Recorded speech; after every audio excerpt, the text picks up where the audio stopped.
কোথায় যেন আওয়াজ শোনা যায়। নাজমুল, সজীব, আমি যখনই ওই লোকটার কথা মনে করি তখনই আমার গা শিউরে ওঠে। তো এখন কি করতে চাস বন্ধু? কি এমন আছে ওই কবরস্থানের ওইখানে? আমাদের কি গিয়ে দেখা দরকার না? যদি আমাদের সাথে কোনো দুর্ঘটনা ঘটে যায় তখন কি হবে? ওই জায়গাটা যাওয়া কি আমাদের ঠিক হবে? দেখ নাজমুল, সজীব, আমি জানি না যে ওইখানে যাওয়াটা আমাদের জন্য ঠিক হবে কি হবে না, তবে আমাদেরকে ওইখানে যাইতে হবে। আর এই মরণ খেলাটা আমাদেরকে যেভাবে হোক বন্ধ করতে হবে। সেইটা অবশ্যই ঠিক বলছস। এবার বল, তোরা কি আমার সাথে ওইখানে যাবি? আর যদি তোরা ভয় পাস সমস্যা নাই, আমি একাই ওইখানে যাব। হ্যাঁ বন্ধু, আমি তোর সাথে যাব। তোরা দুইজন যাবি আর আমি কি একা বসে থাকবো? আমিও তোদের সাথে যাব। তাহলে চল, দেরি না করে এখনই রওনা করি। ঠিক আছে বন্ধু, তাহলে চল।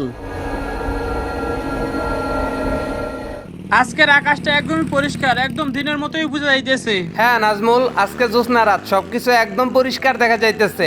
আরে এটা তো সেই কবরস্থানটা। এই সজীব, সামনে গাড়িটা ব্রেক কর তো। আচ্ছা ঠিক আছে। নাজমুল, গাড়িটা ব্রেক কর। এটাই কি সেই জায়গা? আমার কাছে তো মনে হইতেছে এই কবরস্থানটাই হবে। আচ্ছা, গাড়ি থেকে নাম তো। আমার কাছে তো মনে হইতাছে এটাই সেই কবরস্থান। ওই দিন যে লোকটা বলছিল, আমার মনে হয় এটাই সেই জায়গাটাই। তাহলে কি করতে চাস তোরা এখন? আমাদের এখন একটাই কাজ করতে হবে, এই কবরস্থানের ভেতরে প্রবেশ করতে হবে আর গিয়ে সেই কবরটাই খুঁজে বের করতে হবে যেখানে এত কিছু ঘটে গেছিল। তাই করি, চল। আচ্ছা ঠিক আছে, ওইখানে যাব, কিন্তু একটু সাবধানে দেখে শুনে চল তাহলে।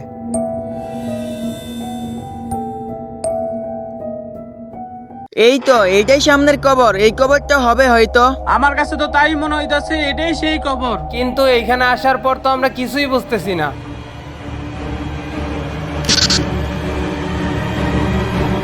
আমরা মনে হয় ভুল জায়গায় চলে আসছি। আমরা ভুল জায়গায় চলে আসবো কেন? আমি একদম শিওর এই লোকটা এই কবরস্থানের কথাই বলতেছিল। কিন্তু আমরা এখানে আসার পরে তো কোনো কিছুই দেখতে পাইতেছি না, না কোনো ভয়ানক আত্মা, না কোনো অশুভ শক্তি। তাহলে কি ওই লোকটা আমাদেরকে মিথ্যা কথা বললো? আমার কাছে তো মনে হইতেছে লোকটা আমাদের সাথে মিথ্যা কথাই বলছে। তাহলে যে ওই দিন লোকটা আমাদের সামনে থেকে হঠাৎ করে গায়েব হয়ে গেল।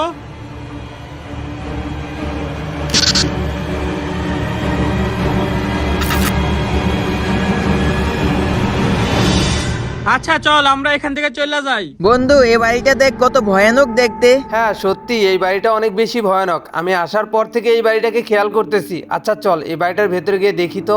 আচ্ছা ঠিক আছে, চল। এই ঘরের ভিতরে তো কিছুই নাই, সম্পূর্ণ ঘরটাই তো ফাঁকা। অযথাই আমরা এখানে আসছি ওই লোকটার কথা শুনে, এখানে তো কিছুই নাই। তাহলে এখন কি করব আমরা? আর কিছুক্ষণ অপেক্ষা করে দেখি এইখানে। তাতে কি কোনো লাভ হবে?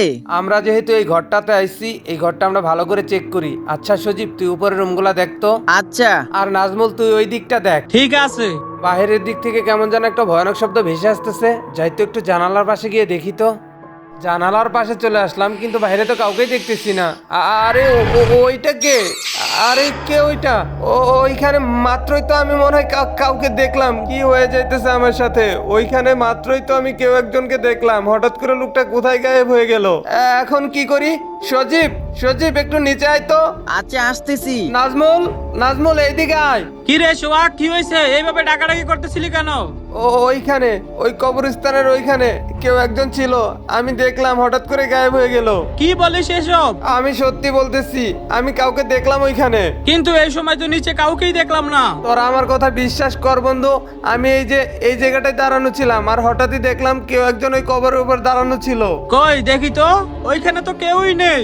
আমরা তো কাউকেই দেখতে পাইতেছি না। তুই মনে হয় ভুল কিছু দেখছ। আরে আমি স্পষ্ট দেখছি, ওইখানটাতেই ছিল। ওইখানে কেউ থাকলে আমরা দেখতাম না। এটা তোর মনের ভুল হয়তো বা। এইটা কি করে আমার মনের ভুল হইতে পারে? ওই দিন লোকটা ঠিকই বলছিল, এইখানে কোনো কিছু তো একটা আছে। কি রে বাইরে হঠাৎ করে এটা কি এমন শব্দ হলো? এই চলতে গিয়ে দেখি তো। এই চল চল। হ্যাঁ চল, নিচে যাই। বাহিরেও তো কিছু নাই, তাহলে এরকম শব্দ হলো কি? কে এরকম করতেছে? কেউ কি এখানে আছো? কেউ কি এখানে আছো? তোরা তো আমার কথা বিশ্বাস করলি না, এইখানে কেউ একজন আছে। আরে কে তুমি?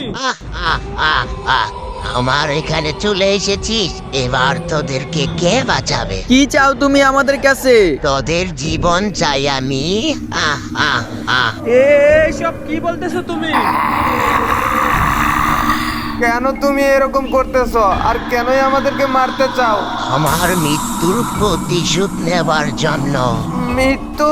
হ্যাঁ, আমার মৃত্যু। কিন্তু কিন্তু তোমার মৃত্যু হয়েছিল কি করে? জানতে চাস তাহলে সেই ঘটনা? হ্যাঁ আমরা জানতে চাই, বলো তোমার সাথে কি হয়েছিল। আচ্ছা ঠিক আছে, তাহলে শুন কি হয়েছিল আমার সাথে। দেখতে দেখতে হাই স্কুল জীবনে 4টা বছর কেমনে কাইটা গেল কিছুই বুঝতে পারলাম না। ওই তো মামা সামনে আমার সুন্দরীটাকে দেখা যাইতাছে। তুই একটা কাজ কর মামা, গাড়িটার পিছন পিছন আস্তে আস্তে নিয়ে যা। আচ্ছা মামা ঠিক আছে। সুন্দরী চলেছে একা পথে, সঙ্গী হলে দোষ কি তাতে? রাগ করো না সুন্দরী গো, রাগলে তোমায় লাগে আরো ভালো। হই হই হই হই সুন্দরী। কি রে রাসেল, এরকম পিছনে পিছনে আইসা বিরক্ত করতেছস কেন? আয় হায় মামা, সুন্দরী দেখা যায় রাগ করছে। দেখ রাসেল, ফাজলামি করতেছি না তোর সাথে, তুই রাস্তাঘাটে এরকম করতেছিস কেন? কিরকম করছি সুন্দরী? দেখ রাসেল, আজকে কিন্তু তোর সাবধান করে দিলাম, আর কোনোদিন যদি তুই আমার পিছন পিছনে আসস তাইলে কিন্তু তোর খবর আছে। কি খবর করবা আমার শুনি? তুই আবার আমার সাথে ফাজলামো করতেছস, বেয়াদব কোথাকার। মামা কাইছে, ও তো চেতে গেছে, চল আমরা এখান থেকে চলে যাই। আজকে নিশ্চিত ও স্যারের কাছে বিচার দিব আর আমাদের কানে ধরে দাঁড় করায় রাখবো। মিষ্টি রেজে রাস্তায় বিরক্ত করলাম, ভাবলাম যে আজকে স্যারের কাছে বিচার দিব। আমিও তো এটা ভাবছিলাম, কিন্তু দেখ ও আমগরমে বিচার দেয় নাই। মামা মিষ্টির আমার সেই রকম ভাল লাগে। ওই তো দেখ মিষ্টি এখানে তন্ময়ের সাথে আড্ডা দিতেছে। আমার মনে হয় মিষ্টি তন্ময়কে পছন্দ করে। আরে ওরা দুজন ভালো স্টুডেন্ট না, সেই কারণে ওরা দুজন লেখাপড়ার বিষয়ে একটু কথাবার্তা বলে। কিন্তু আমার কাছে কেমন জানি সন্দেহ হয়। আরে ওইসব কিছু না, মিষ্টির সাথে তন্ময়ের সম্পর্ক থাকলে আমরা জানতাম না। তা অবশ্যই ঠিক বলছস, এই স্কুলে তো আমরাই সব খবর রাখি। তারপরেও তুই তন্ময়কে সাবধান করে দিস। হ্যাঁ তুই অবশ্য ঠিক বলছস। আচ্ছা মামা তুই একটা কাজ করতে পারবি? হ্যাঁ বল, কি করতে হইব? মিষ্টি তো এখানে তন্ময়ের সাথে দাঁড়ায় আছে, তুই একটু গিয়া তন্ময়ের এখানে ডাক দিয়ে নিয়ে আয়। আচ্ছা ঠিক আছে, আমি ওরে ডাক দিয়ে নিয়ে আইতেছি। আগের থেকে সাবধান করে দিলেই ভালো হইব, আবার কি এর থেকে কি হইয়া যায় বলা যায় না তো। তন্ময়, ওই তন্ময় এদিকে আয় তো একটু, রাসেল কি জানি তোর সাথে কথা বলবে। না তন্ময়, তুই ওদের সাথে যাবি না। কি রে ওইখান থেকে আইতে এতক্ষণ লাগে? দাঁড়া আসতেছি। এই তো নিয়ে আইছি তন্ময় রে। আচ্ছা তন্ময়, তোরে যেই কারণে এখানে ডাকছি।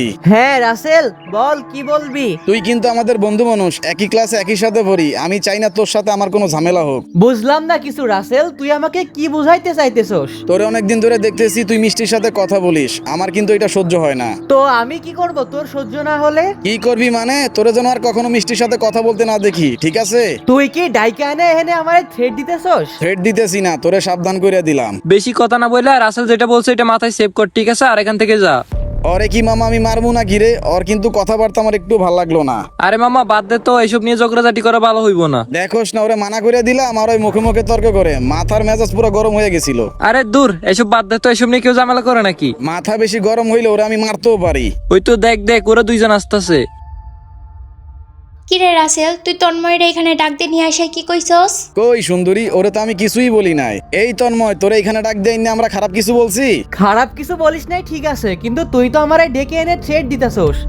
কি বলে দেখ, আমরা নাকি ওরে ট্রেড দিছি। তোরা কোন সাহসে তন্ময়ের এখানে আইনা থ্রেড দিছস? আরে সুন্দরী, ওরে তো আমি থ্রেট দেই নাই, ওরে জাস্ট সাবধান করে দিছি। তুই সাবধান করার কি? আমি ওর সাথে কথা বলে না কি করি এটা তোর সাবধান করতে হইব? আমরা দুইজন 100 বার একসঙ্গে কথা বলবো, তাতে তোর কি? গুন্ডামি করস না, আর কোনোদিন দেখলে তোর জুতা দিয়ে বাড়ামো। এই তন্ময় চল এখান থেকে। আচ্ছা ঠিক আছে। মামা আমগরে কিন্তু অপমান করে তো গেল। অপমান করলো না আমাকে এখানে আইসা, দেখ এবার কি করি। কি করতে চাস মামা? ও বললো না 100 বার কথা বলবে, কি করতে পারবো আমরা? এবার তন্ময়ই দুনিয়া থেকে সরাই দিবো আমরা। এইখানে তো আমরা দুইজন আসলাম, আজকে কি তন্ময় গেছে প্রাইভেট পড়তে? অবশ্যই গেছে, ও প্রতিদিন এদিক দিয়ে প্রাইভেট পড়তে যায়, ও প্রাইভেট মিস করে না। এদিকে আয় মামা, ওয়ালের পিছনে দাঁড়ায় থাকি আর কিছুক্ষণ ওয়েট করে দেখি ও আসে কিনা। ওই তো তন্ময়ের বাইকে শব্দ শোনা যাইতেছে। আমি শিউর তন্ময় আইতেছে, ওরা আটকাতে হইব, চল তাড়াতাড়ি বের হো। আচ্ছা মামা ঠিক আছে। এই শালার ভূত দাঁড়া। কিরে রাসেল আকিব, তোরা আর আমার রাস্তায় এইভাবে আটকালি কেন? কি কিছু বলবি? বলার জন্যই তো তোর এখানে দাঁড় করাইছি। কি বলবি বল, আমার আবার তাড়াতাড়ি বাড়িতে যাইতে হবে। শালার ভূত, তোর স্কুলে ডাইকাই না মিষ্টির সাথে কথা বলতে মানা করছিলাম, আর তুই মিষ্টির কাছে গিয়ে কি কইছ? তোরে আমরা থ্রেট দিছি তাই না? এখন যদি তোরে আমরা এখানে দুইজন মাইরা ফেলি? কিরে রাসেল, তুই আমাকে মারার হুমকি দিতাছিস? আর তোর হুমকিতে ভয় পেয়ে আমি মিষ্টির সঙ্গে কথা বলা বাদ দিয়ে দেবো ভাবতেছিস? শালার পুত, তুই তো দেখা যায় বেশি কথা কইতাছস, মর এবার। আরে মামা ওরা তো একটা কোপ দিয়ে একদম শেষ করে ফেলাইছস। দিছি শালার পুত্র একটা কূপ দিয়ে একবার শেষ কইরা মাথা মুতো পুরাই গরম করে ফেলছে, মারমু না? আচ্ছা যা হবার হয়ে গেছে, এখন কি করা যায়? চল এখান থেকে এবার আমরা দুজন কাইটে পড়ি, নাইলে বিপদে পড়ে যাবো। আরে না, লাশটারে এখানে এইভাবে ফেলে রেখে যাওয়া যাবে না, আমরা ফাইসা যাবো তো। তো কি করতে চাস এখন? এই লাশটাকে এখন আমাদেরকে এখান থেকে সরাইতে হবে। ওই কবরস্থানের এক পাশে গর্ত করে এই লাশটাকে পুঁতে ফেলতে হবে। হ্যাঁ মামা চল সেটাই করি। মামা লাশটাকে তো এখানে নিয়ে আসলাম, তুই একটা কাজ কর, এইখানে একটা গর্ত করে এই লাশটাকে এখানেই পুঁতে দে। আচ্ছা ঠিক আছে মামা, কাজ কমপ্লিট, লাস্টার একদম মাটি চাপা দিয়ে পুঁতে ফেলছি। আচ্ছা শোন, এই ঘটনা যেন কোনোদিন কোনোভাবেই কেউ না জানতে পারে। আরে দূর, তুই আর আমি ছাড়া এই ঘটনা কেউ জানতে পারবে না। আমাদের তো কাজ একদম কমপ্লিট, চল আমরা এখান থেকে চলে যাই। হ্যাঁ হ্যাঁ চল। সবই শুনলাম, তাই বলে তুমি নিরীহ মানুষগুলাকে এইভাবে মারতে পারো না? যতক্ষণ পর্যন্ত আমি ওদেরকে শেষ করতে না পারতেছি এই মরণ খেলা চলতেই থাকবে। বন্ধ করো এইসব, কেন মারতেছো মানুষগুলাকে তুমি? সেই দিন একজনকে তুমি বিনা কারণে মেরে ফেলছো, কেন করতেছো তুমি এগুলা? দয়া করে এইসব বন্ধ করো তুমি। ওদেরকে শেষ করার আগ পর্যন্ত এই মরণ খেলা বন্ধ হবে না। আচ্ছা আমরা যদি ওই দুইজনকে এইখানে নিয়ে আসি তাহলে কি এই মরণ খেলা বন্ধ করবে? হ্যাঁ বন্ধ করব। আচ্ছা ঠিক আছে, আমরা চেষ্টা করবো ওদেরকে এখানে নিয়ে আসার জন্য। এবার বলো ওদেরকে কোথায় পাওয়া যাবে? ফ্যাক্টরির পশ্চিম পাশে একটা হাই স্কুল আছে, আর ওই স্কুলেই ওরা পড়াশোনা করে। আচ্ছা ঠিক আছে, আমরা ওদেরকে এইখানে নিয়ে আসার চেষ্টা করব। 7 দিনের ভেতরে যদি ওদেরকে না নিয়ে আসতে পারিস তাহলে সবাই মরবে। আরে আত্মাটা তো এইখান থেকে গায়েব হয়ে গেল। হ্যাঁ বন্ধু, সেটাই তো দেখতে পারলাম। তাহলে বন্ধু এখন কি করব আমরা? আমাদেরকে যেই করে হোক ওদের দুজনকে এখানে নিয়ে আসতে হবে। ওই আত্মাটা তো বললো যদি 1 সপ্তাহের ভিতরে না নিয়ে আসতে পারি ওই নাকি আবারও মানুষকে মারা শুরু করবে। কাল সকালবেলায় যাব সেই হাই স্কুলে। আচ্ছা ছোট ভাইরা, তোমাদের স্কুলে কি আকিব আর রাসেল নামে কোনো স্টুডেন্ট পড়ে? হ্যাঁ পরে, ওই তো ওইখানে যে দুজন দাঁড়িয়েছে ওই দুজনই। তোমাদেরকে ধন্যবাদ। এই চল তো। তাহলে তোমরাই সেই দুইজন যাদের কারণে কতগুলা মানুষের প্রাণ হারিয়েছে? মানে কে কে কে আপনারা আর কি বলতেছেন এইসব? আমাদের কাছে লুকানোর চেষ্টা করে কোনো লাভ নেই। তোমরা যে কাজটা করেছো এটা মোটেও ঠিক করো নাই। কি বলতেছেন আপনারা এসব? বুঝলাম না। এখন কিছুই বুঝতেছো না তাই না? তোমাদের সাথে তন্ময় নামের যে একটা ছেলে পড়তো তাকে তোমরা মেরে ফেলছো, এইসব কি মিথ্যা? চুপ করে আছো কেন বলো, এইসব কি মিথ্যা? হ্যাঁ এইসব তো সত্যি, কিন্তু আপনারা কিভাবে জানলেন এইসব? আমরা কি করে জানলাম এইসব? সবই জানতে পারবে। তোমরা দুইজন আমাদের সাথে চলো, যেইখানে তোমরা তন্ময়কে মেরে পুঁতে রাখছিলে। না না, আমরা যেতে পারবো না। কেন তোমরা যেতে পারবে না? তোমরা কি চাও তোমাদের কারণে শত শত মানুষ তাদের প্রাণ হারাক? তোমাদের কারণে ওই আত্মাটা কত নিরীহ মানুষের জীবন নিয়ে নিচ্ছে। তোমরা দুইজন আমাদের সাথে চলো, তাহলে ওই আত্মাটা কাউকেই ছাড়বে না। আচ্ছা ঠিক আছে আমরা যাব। তাহলে চলো, এইখানে সময় নষ্ট না করে এখনই রওনা করি।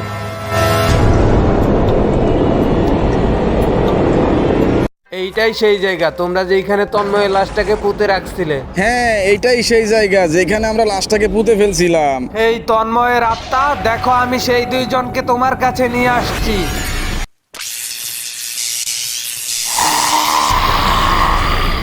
ও ও হা হা হা হা। এতদিন তোদের অপেক্ষাই করতেছিলাম। এবার তোদেরকে আমার হাত থেকে কে বাঁচাবে? আমরা অনেক বড় ভুল করে ফেলছি, তুই আমাদেরকে মাফ করে দে বন্ধু। আমরা আমাদের ভুল বুঝতে পারছি, আমাদেরকে মাফ করে দে বন্ধু, আমরা বুঝতে পারি না একটা মেয়ের জন্য তোরা এভাবে মার, আমাদের ঠিক হয় নাই। তোদেরকে ক্ষমা করে দেব এটা ভাবলি কি করে? কি অপরাধ ছিল তোরা আমাকে মেরে ফেললি? তোর কাছে আমরা হাত জোর করে প্রাণ ভিক্ষা চাইতেছি, আমাদের ক্ষমা করে দে বন্ধু। আমরা জানি আমরা তোর সাথে যে কাজটা করছি এটা কখনো ক্ষমার যোগ্য না। তুমি ওদেরকে মাফ করে দাও, ওরা তো ওদের ভুলটা বুঝতে পারছে। ওদেরকে তো আমি কখনোই মাফ করব না, ওদেরকে মরতেই হবে। ওদেরকে মেরে ফেললে তো তুমি তোমার জীবন ফিরে পাবে না, ওদেরকে মাফ করে দাও তুমি। ওরা তো নিজের ভুলটা বুঝতে পারছে, তারপরেও কি তুমি এদেরকে মাফ করবে না? যদি তুই আমাদেরকে মাফ না করিস তাহলে তুই আমাদেরকে যে শাস্তি দিবি সেই শাস্তি মানতে রাজি আছি। ওরা তো তোমার কাছে ভুল স্বীকার করতেছে, তারপরেও কি ওদেরকে মাফ করবা না? তোরা যেহেতু তোদের নিজের ভুলটা বুঝতে পেরেছিস, যা আমি তোদেরকে মাফ করে দিলাম। দেখো আত্মাটা কিন্তু চলে গেছে, আর এই আত্মাটা তোমাদেরকে মাফ করে দিছে। হ্যাঁ তাই তো, আত্মাটা তো চলে গেছে। রাগের মাথায় এই কাজটা করা আমাদের একদমই উচিত হয় নাই। আমরা আসলেও বুঝতে পারিনি একটা মেয়ের জন্য একটা ছেলেকে অযথাই মেরে ফেললাম। ভাই তোমরা আমাদেরকে বাঁচালে, তোমাদেরকে যে কি বলে ধন্যবাদ দিব। আমাদেরকে ধন্যবাদ দেওয়ার কিছু নাই, তোমরা যে নিজেদের ভুলটা বুঝতে পারছো এইটাই অনেক কিছু। আর এই আত্মাটা এতদিন তোমাদের অপেক্ষাই করতেছিল। আসসালামু আলাইকুম ভাই ব্রাদার, আজকের এই ভিডিওটা তোমাদের কাছে কেমন লাগছে ফটাফট কমেন্ট বক্সে কমেন্ট করে জানাই ফেলো। আর এই ভিডিওর প্রথম পার্টটা যারা এখনো দেখো নাই আমার চ্যানেলে ঢুকে কষ্ট করে প্রথম পার্টটা দেখে নাও। আর যারা এখনো ভিডিওতে একটা লাইক করো নাই লাইক করে দাও। আর চ্যানেল যারা নতুন আছে চ্যানেলটাকে সাবস্ক্রাইব করে বেল আইকনটা বাজিয়ে রাখবা যেন পরবর্তী ভিডিও ছাড়ার সাথে সাথে তোমাদের কাছে নোটিফিকেশন চলে যায়। তো সবাই ভালো থাকো, আল্লাহ হাফেজ।